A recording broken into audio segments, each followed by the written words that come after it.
কিছুদিন পূর্বে চলে গেল, সেটা হচ্ছে কি মাস? রমজান মাস। এটা হচ্ছে ঢালাওভাবে পৃথিবীর সমস্ত মানুষের জন্য একটা কি ছিল? ইবাদতের একটা মৌসুম ছিল। এই মৌসুমে ধনী গরিব সকলের জন্য আল্লাহ তাআলা একটা অফার দিয়েছিলেন, যে অফারটা যারা ধরতে পেরেছে তারা লাভবান হয়েছে। আবার এখন একটা অফার চলছে, এই অফারটা হচ্ছে শুধুমাত্র ধনীদের জন্য। কাদের জন্য? ধনীদের জন্য। আল্লাহ তাআলা ধনীদের জন্য জীবনে একবার হজ করা ফরজ করেছেন। একবার হজ করা কি করেছেন? ফরজ করেছেন। টাকা হলেই আপনি হজ করবেন আর এই হজ আপনার কবুল হবে, এটা কিন্তু না। এটা হচ্ছে পরীক্ষা। আল্লাহ তাআলার ঘরে আপনি যাবেন, আপনি টাকা, যেই টাকা দিয়ে হজ করতে যাবেন, এই সম্পদ, এই টাকা কোথা থেকে উপার্জন করেছেন, কিভাবে উপার্জন করেছেন, কোন নিয়তে আপনি যাচ্ছেন, সেটা দুনিয়ার কোনো মানুষ না জানলেও একজন জানেন, তিনি কে? আল্লাহ তাআলা। প্রিয় ভাইয়ের আমার, আজকে হজ্জের যে সিস্টেমগুলো আছে, এই হজ্জের নিয়ম কানুনগুলো বেশিরভাগ এসেছে আমাদের প্রিয় নবী হযরত ইব্রাহিম আলাইহিস সালাতু ওয়াস সালামের কাছ থেকে, ঠিক কিনা বলেন? ইব্রাহিম নবীর জীবনী তো আমরা জানি। তিনি আমাদের কি হন? শুধু কি নবী, না তার একটা উপাধি আছে? কি সেটা বলেন তো? জাতির পিতা। তিনি হচ্ছেন মুসলিম জাতির পিতা। আল্লাহ তাআলা কোরআনে কি বলেছেন? আল্লাহ তাআলা বলেছেন, মিল্লাতা আবিকুম ইব্রাহিম ওয়া সাম্মাকুমুল মুসলিমিন। আমি গোটা পৃথিবী জাতির জন্য আমি মিল্লাত করে পাঠিয়েছি, গোটা পৃথিবীর মুসলমান জাতির জন্য অভিভাবক হিসাবে পাঠিয়েছেন। তিনি হচ্ছেন আমাদের প্রিয় নবী হযরত ইব্রাহিম আলাইহিস সালাতু ওয়াস সালাম, ঠিক কিনা বলেন? প্রিয় ভাইরা, ইব্রাহিম আলাইহিস সালাতু ওয়াস সালামের জিন্দেগিটা যদি আমরা দেখি, তাহলে এখান থেকে প্রথমেই একটি কথা আমি স্মরণ করতে চাই। আজকে বাংলাদেশে একটা বিষয় নিয়ে খুব উত্তপ্ত পরিবেশ সৃষ্টি হয়েছে, সেটা হচ্ছে গুপ্ত। সেটা কি? গুপ্ত। জামাত শিবিরের যেই সমস্ত ভাইয়েরা বিএনপির কিছু লোকদেরকে বলছে গুপ্ত, আবার বিএনপি ছাত্র দলের ভাইয়েরা জামাত শিবিরের ভাইদেরকে বলছে গুপ্ত। আমরা যদি ইব্রাহিম আলাইহিস সালাতু ওয়াস সালামের জীবনী থেকে শিক্ষা নেই, তাহলে দেখা যাবে যে গুপ্ত আমরা সবাই, ঠিক কিনা বলেন? গুপ্ত আমরা সবাই।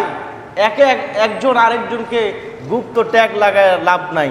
আমরা যদি ইতিহাস খুলে দেখি, পৃথিবীতে আমাদের নবীও গুপ্ত ছিলেন। আমাদের নবী যখন হিজরত করেছেন, প্রকাশ্যে করেছেন না গোপনে করেছেন? গোপনে করেছেন না প্রকাশ্যে করেছেন? তা নবীও তো গুপ্ত। আমার ভাইয়েরা, পৃথিবীতে আল্লাহ তাআলা হযরত ইব্রাহিম আলাইহিস সালাতু ওয়াস সালামকে দুনিয়ার জমিনে প্রেরণ করবেন, এখনো প্রেরণ করেন নাই। শুধুমাত্র একটা সিগন্যাল দেওয়া হয়েছে, এই পৃথিবীতে নমরুদের সিংহাসনকে তছনছ করে দেওয়ার জন্য পৃথিবীতে একজন মানুষ আল্লাহ তাআলা প্রেরণ করবেন। তিনি হচ্ছেন হযরতে ইব্রাহিম আলাইহিস সালাতু ওয়াস সালাম। এখনো পর্যন্ত দুনিয়ায় আসে নাই। তার ইতিহাসটা দেখেন। তিনি যখন দুনিয়ায় আসবে, ওই মুহূর্তে নমরুদের সিংহাসনে যখন তিনি বসলেন, সিংহাসনে বসার পরে নমরুদের কিছু সৈন্য সামন্ত যারা ছিল, সবাই যখন রাজপ্রাসাদে বসে গেল, ওই সময়ের মধ্যে যারা জ্যোতিষী ছিল, যারা ভবিষ্যৎ সম্পর্কে গবেষণা করত, ওই গবেষণা যারা করত, তারা সকলে মাথাটা নত করে আছে। নমরুদ ডাক দেয়া বলল, কি ব্যাপার, তোমাদের কি হলো? তোমরা আজকে মাথা নত করে আছো, মাথা উপর দিকে তুলো না, তার কারণটা কি? এই সময় তারা ডাক দেয়া বলল, বাদশা নামদার, আমরা কেন মাথা নত করে আছি? আমরা বড় দুশ্চিন্তায় আছি। মানুষ যখন টেনশনে থাকে তখন হয় মাথাটা নিচু থাকে, না হলে গালে হাত থাকে, ঠিক কিনা বলেন? থাকে কিনা? অনেক মানুষ আছে দেখবেন সব সময় গালে হাত দেওয়া থাকে, তার মানে সে কোনো না কোনো টেনশনে আছে, চিন্তায় আছে। আমার ভাইয়েরা ভালো করে বুঝে নেবেন, যখন মানুষ টেনশনে থাকে তখন গালের মধ্যে, মুখের মধ্যে হাত দেওয়া থাকে, অথবা মাথাটা নত করে থাকে, নিচু করে থাকে। নমরুদ ডাক দেয়া বলল, তোমরা আজকে কেন জানো মাথাটা নত করে আছো? কারণটা কি? ওই সময় জ্যোতিষীরা ডাক দেয়া বলল, বাদশা, আমরা নত হয়ে আছি, তার কারণটা হলো আপনার জিন্দেগির দিকে তাকায়া, আপনার ভবিষ্যতের দিকে তাকায়া আমরা বড় টেনশনে আছি, কি হবে জানি না। তখন নমরুদ বলল, বলো তো দেখি কি হয়েছে, ঘটনাটা কি? বলছে, এমন একটা সময় আপনি উপস্থিত হয়েছেন, কিছুদিনের মধ্যেই আল্লাহ তাআলা এমন একটা সন্তানকে দুনিয়ার জমিনে প্রেরণ করবেন, যে সন্তানটা দুনিয়া আসলে পারে আস্তে আস্তে যখন বড় হয়ে যাবে, ও বাচ্চা নামদার, আপনার বাদশাহী, আপনার ক্ষমতা নেওয়ার মতো ওই সন্তান ছাড়া পৃথিবীতে আর কারো শক্তি নাই যে আপনার কাছ থেকে ক্ষমতাটা কেড়ে নিতে পারে। এই খবরটা যখন পেল, বাদশাও চমকে উঠল। কারণটা কি? এটা তো আমার জন্য বড় দুঃসংবাদ। তখন তাদেরকে বলা হলো, দেখো তো দেখি এই সন্তান এখনো মায়ের গর্ভে আসছে নাকি? বলছে না, এখনো গর্ভে আসে নাই, কয়েকদিনের মধ্যে মায়ের গর্ভে আসবে।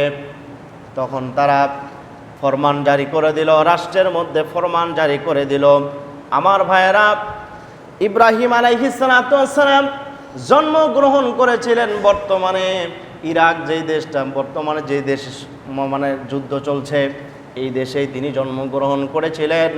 ইব্রাহিম আলাইহিস সালাতু ওয়াস সালাম মায়ের গর্ভে আসবেন, এই মুহূর্তে বাদশা নমরুদ সারা দেশের মধ্যে, সারা পৃথিবীর মধ্যে 144 ধারা জারি করে দিল। এটা যেমন তেমন 144 ধারা না যে আপনি ভঙ্গ করবেন, এই সুযোগটা আর ছিল না।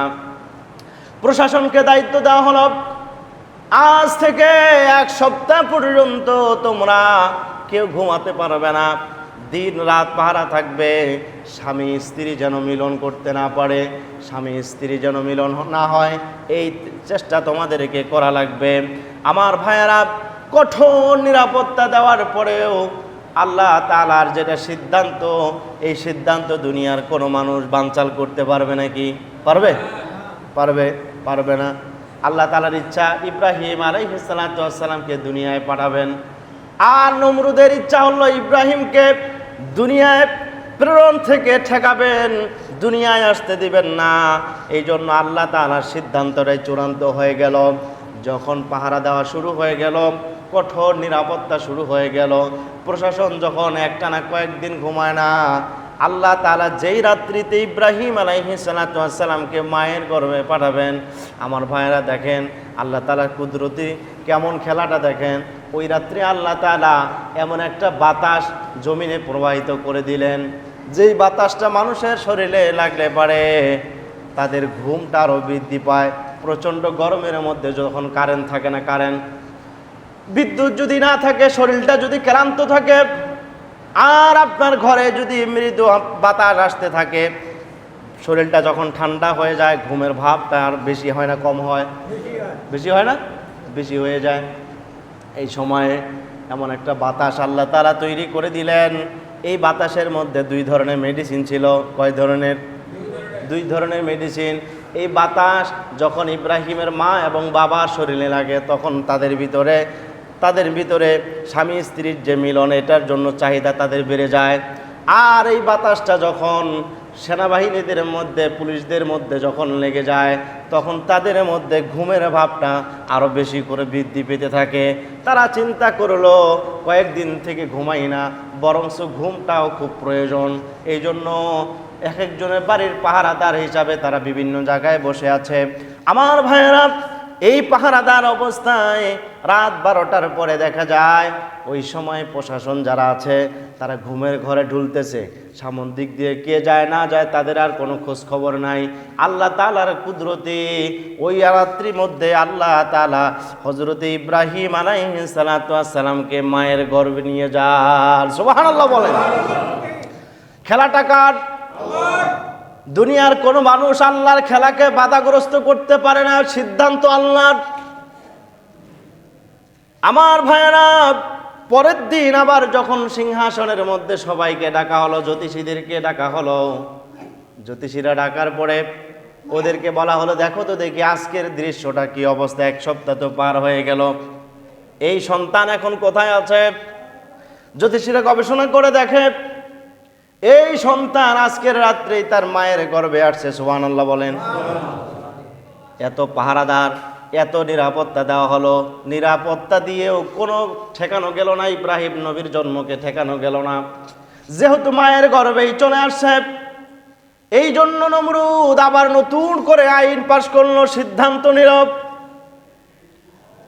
আজ থেকে 1 বছরের মাথায় 1 বছর পর্যন্ত যত মানুষ, যত মহিলারা গর্ভবতী হবে, এই গর্ভের থেকে যতগুলো ছেলে সন্তান হবে, সমস্ত ছেলে সন্তানদেরকে ধ্বংস করা লাগবে, হত্যা করা লাগবে। সিদ্ধান্তটা কে দিয়েছে? নমরুদ দিয়েছে। তার ভয় হলো যদি ইব্রাহিম দুনিয়ায় আসে, আমার ক্ষমতা কেড়ে নিবে, আমার ক্ষমতা থাকবে না, আমার মসনদ থাকবে না। মসনদকে টিকানোর জন্য, ক্ষমতা টিকানোর জন্য সৎ ব্যক্তিদেরকে সবসময় বাতিলরা ভয় পায়। কথা বলুন ঠিক কিনা? বাতিলদের অন্তরে একটাই ভয়, সৎ ব্যক্তিরা যদি কোনো কারণে জনপ্রিয়তা অর্জন করে, তাহলে দেখা যাবে আমাদের ক্ষমতা থাকবে না, আমাদের ক্ষমতা কেড়ে নেবে, মসনদ আমাদের থাকবে না। সুতরাং এদেরকে মাথা চাড়া দেওয়া যাবে না, এদেরকে বড় হতে দেওয়া যাবে না, এদেরকে সুযোগ সুবিধা দেওয়া যাবে না। এই সিদ্ধান্তটা গোটা পৃথিবীর জালিমরা নেয়। কথা বলুন ঠিক কিনা? আমার ভাইয়েরা, যেই কথা সেই কাজ। পৃথিবীতে নমরুদ এত বড় জালিম কেন হলো? লক্ষ লক্ষ হাজার হাজার নিষ্পাপ ছেলে শিশুদেরকে হত্যা করেছে বিনা অপরাধে। ছোট্ট শিশুদের কোনো অপরাধ নাই, মায়ের গর্ভের থেকে জন্মগ্রহণ করার সাথে সাথে হত্যা করা হয়েছে। ইতিহাসের মধ্যে এসেছে কোন মা নিজের হাতে সন্তানকে হত্যা করেছে। কেন হত্যা করেছে? তার চোখের সামনে নমরুদের বাহিনীরা এসে নির্মমভাবে সন্তানকে হত্যা করবে, এটা সে সহ্য করতে পারবে না। এই জন্য নিজের মা নিজের সন্তানকে হত্যা করেছে, পরিবার নিজের সন্তানকে হত্যা করেছে। কিন্তু যেদিন ইব্রাহিম আলাইহিসসালাম দুনিয়ায় আসবে, দেখেন ইতিহাসটা, ইব্রাহিম আলাইহিসসালাম তার মায়ের গর্ভে যখন ছিলেন, 9 মাস পর্যন্ত ছিলেন, দুনিয়ার কোনো মানুষ এত সহজে বুঝতে পারে নাই তিনি হচ্ছেন গর্ভবতী, এত সহজে বুঝতে পারে নাই। কিন্তু তার মা ঠিকই বুঝতে পারে যে আমার পেটে সন্তান আছে। 9 মাস যখন হয়ে গেল, প্রসব বেদনা যখন শুরু হয়ে গেল, তখন তিনি চিন্তা করলেন বাড়ির ভিতরে থাকবো, বাড়ির থাকাটা আমার জন্য নিরাপদ হবে না। 2টা কারণে। একটা হচ্ছে আমার স্বামী নমরুদের হচ্ছে দেহরক্ষী, সুতরাং আমার স্বামী যদি জানে আমার গর্ভে সন্তান, এই সন্তানটা ছেলে সন্তান, তাহলে আমার সন্তানটাকে তার বাবা নিজের হাতে হত্যা করতে পারে, নিজের স্বামীর ভয়েও। আর দ্বিতীয় হচ্ছে আমার এই খবরটা যদি নমরুদের বাহিনীর মধ্যে কেউ জানে, তাহলে আমার সন্তানকে হত্যা করবে। সুতরাং আমার চোখের সামনে আমার সন্তানকে কেউ হত্যা করবে, এটা আমি পারবো না। আমার ভাইয়েরা, এই জন্য ইব্রাহিম আলাইহিসসালামের মা বাড়ির থেকে বের হয়ে চলে গেলেন, একটা পাহাড়ের মধ্যে চলে গেলেন। পাহাড়ের মধ্যে একটা গুহা ছিল, গর্ত ছিল। তিনি চিন্তা করলেন এই গর্তের মধ্যে আমাকে লুকাতে হবে। গর্তের মধ্যে যেহেতু মহিলা মানুষ বাচ্চা প্রসব করবে, এই জন্য তিনি গর্তের মধ্যে লুকালেন। ওই গর্তের মধ্যে আল্লাহ তাআলার কুদরতিভাবে ওই ইব্রাহিম আলাইহিসসালামকে তিনি জন্মগ্রহণ করলেন। সুবহানাল্লাহ বলেন। আমার ভাইয়েরা, ইব্রাহিম আলাইহিসসালামের চেহারাটা এত সুন্দর, পৃথিবীতে যারা নবী হয় তাদের চেহারাটা আল্লাহ তাআলা পৃথিবীর সাধারণ মানুষের চাইতে বেশি সুন্দর করে দেন। ঠিক কিনা বলেন? কারণ তিনি তো নবী, সাধারণ কোনো নবী না। গোটা পৃথিবী তিনি রাজত্ব করবেন এমন একজন নবী আল্লাহ তাআলা প্রেরণ করছেন। গোটা পৃথিবীর রাজত্ব তিনি করেছেন। ওই সময়ের ভৌগোলিক অবস্থাটা জানতে হতো। নমরুদ ছিলেন গোটা পৃথিবীর মোড়ল, বিভিন্ন দেশ থেকে তার কাছে ভ্যাট দেওয়া হতো, কর দেওয়া হতো, উপঢৌকন দেওয়া হতো। যেমন বর্তমানে আমেরিকা, ওই দেশের আওতাভুক্ত যারা আছে সবাই তাকে ভ্যাট দেয়, কর দেয়। ঠিক কিনা বলেন? যার কারণে সে মাতাব্বরি দেখায়, ও মনে করে যে আমি যা বলবে তাই হবে। কিন্তু ইরান এবার খেলা দেখাইলো যে তোমার মাস্তানি আর বেশি দিন চলবে না, তুমি যা বলবা তাই হবে না। ঠিক কিনা বলেন? আমার ভাইয়েরা, ওই সময় নমরুদ গোটা পৃথিবীর রাজত্ব করেছিলেন। তাকে যদি নমরুদ নমরুদের রাজত্ব যদি ইব্রাহিম খতম করেন, তাহলে তিনিও তো গোটা পৃথিবীর রাজত্ব করবেন, ঠিক কিনা বলেন? যে যত বড় পাওয়ারফুল, তাকে যদি ধ্বংস করা যায়, যে ধ্বংস করবে সেও তার থেকে বেশি পাওয়ারফুল হয়ে যায়। ইব্রাহিম আলাইহিস সালাম নমরুদকে ধ্বংস করবেন, এমন একটা ব্যক্তিকে আল্লাহ তাআলা প্রেরণ করলেন। আমার ভাইয়েরা, ওই সময় দেখেন ইব্রাহিমকে যখন গুহার মধ্যে তার মা ভূমিষ্ঠ করলেন, দেখলেন এত সুন্দর চেহারা, এত মায়াবী চেহারা, কেমনে করে এই সন্তানটাকে আমি ধ্বংস করি, নষ্ট করি, হত্যা করি, আমি পারবো না। সুতরাং আমি আমার সন্তানটাকে এই গুহার মধ্যে আমার স্রষ্টার জন্য অক্ষ করে দিয়ে গেলাম, আমার মালিকের কাছে ছেড়ে দিয়ে গেলাম। আমার মালিক যদি মনে করে আমার এই সন্তানকে বেঁচে রাখবে, তাহলে আমার সন্তান বেঁচে থাকবে, কিন্তু আমার চোখের সামনে আমার সন্তানকে কেউ হত্যা করবে, এটা হতে পারে না। তিনি রেখে চলে গেলেন। কুদরতি দেখেন আল্লাহ তাআলার, মা যখন চলে গেলেন, আল্লাহ তাআলা ইব্রাহিমকে বড় করবেন। তাহলে ইব্রাহিম আলাইহিস সালামের জন্ম হলো গুপ্তভাবে, ঠিক কিনা বলেন? যে শব্দটা বাংলাদেশে চলছে ওই শব্দটাই ব্যবহার করলাম, গুপ্তভাবে তাকে জন্ম দিলেন। এরপরে গুহার মধ্যে থাকলেন। যখন তার মা ওখান থেকে চলে আসলো, ইব্রাহিম আলাইহিস সালামকে ফেরেশতা তার কাছে পাঠিয়ে দিলেন। ফেরেশতা এসে হাতের 2টা আঙ্গুলি তার মুখের মধ্যে দিয়ে দিলেন। সুবহানাল্লাহ বলেন। কয়টা আঙ্গুলি দিলেন? 2টা আঙ্গুলি তার মুখের মধ্যে দিলেন। তাফসিরের মধ্যে এসেছে ইব্রাহিম আলাইহিস সালাম 2টা আঙ্গুলি দেওয়ার পরে একটা আঙ্গুল দিয়ে আল্লাহ তাআলা দুধ বের করে দিয়েছেন। সুবহানাল্লাহ বলেন। আর একটা আঙ্গুলের মাথা দিয়ে মধু বের করে দিয়েছেন। এই জন্য পৃথিবীতে আপনার আমার যে সন্তানগুলো দেখবেন